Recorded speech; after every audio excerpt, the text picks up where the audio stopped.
let's break it all down. It's going to be multiple 5-minute videos discussing different stuff, but we can try to figure this out. So I have been digging a super sick, super secret tunnel.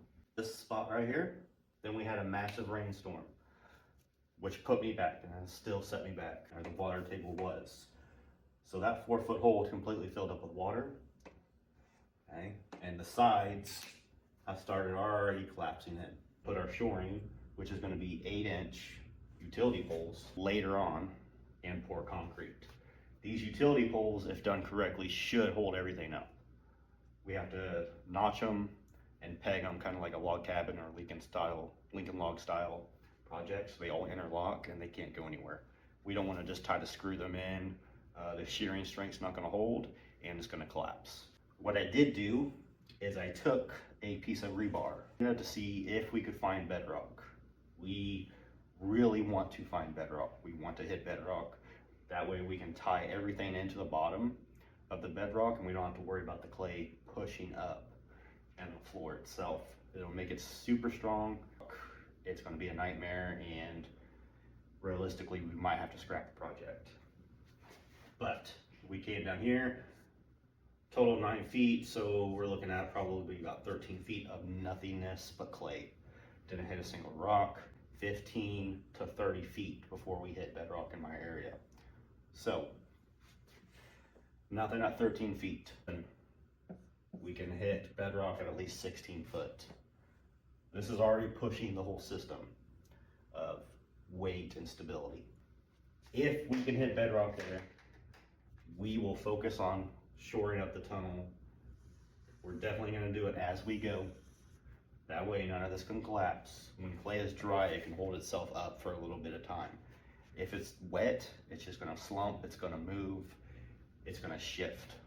Okay? And it's going to be very dangerous. We got to shore as we go. If we hit it, like I said, at 16 feet, 15 feet, 14 feet, wherever it's at, okay, that's where we're going to stop when we hit bedrock. Focus on all this area right here. The bottom will have a sump pit.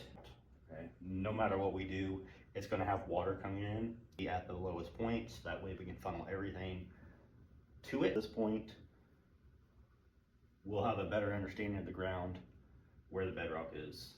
Because here is 1 square foot right here to help give you a visual.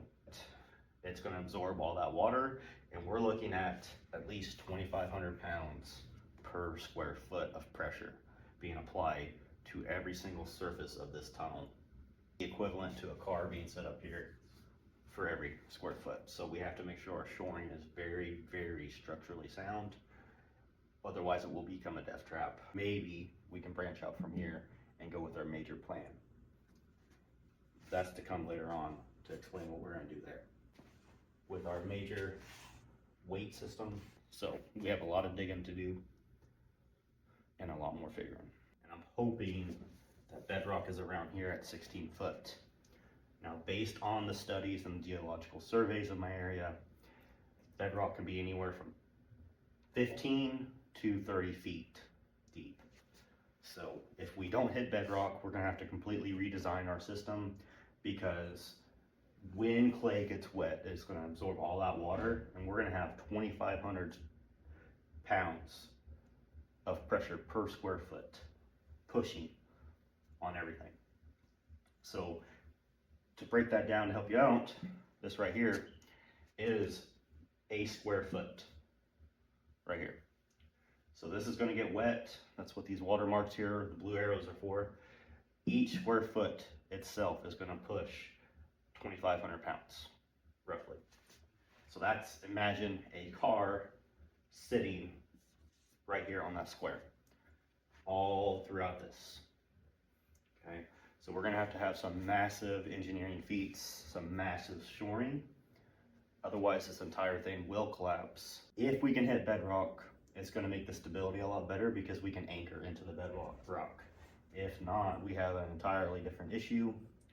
We're basically going to end up building a submarine system where this wants to float whenever this gets wet. So lots of engineering we have to talk about. We're going to talk about it and hopefully we can get it figured out and we don't have to abandon the project. So if you have any ideas, any concerns, if my math doesn't seem right, please let me know. Correct me in the comments. Let me know what you think.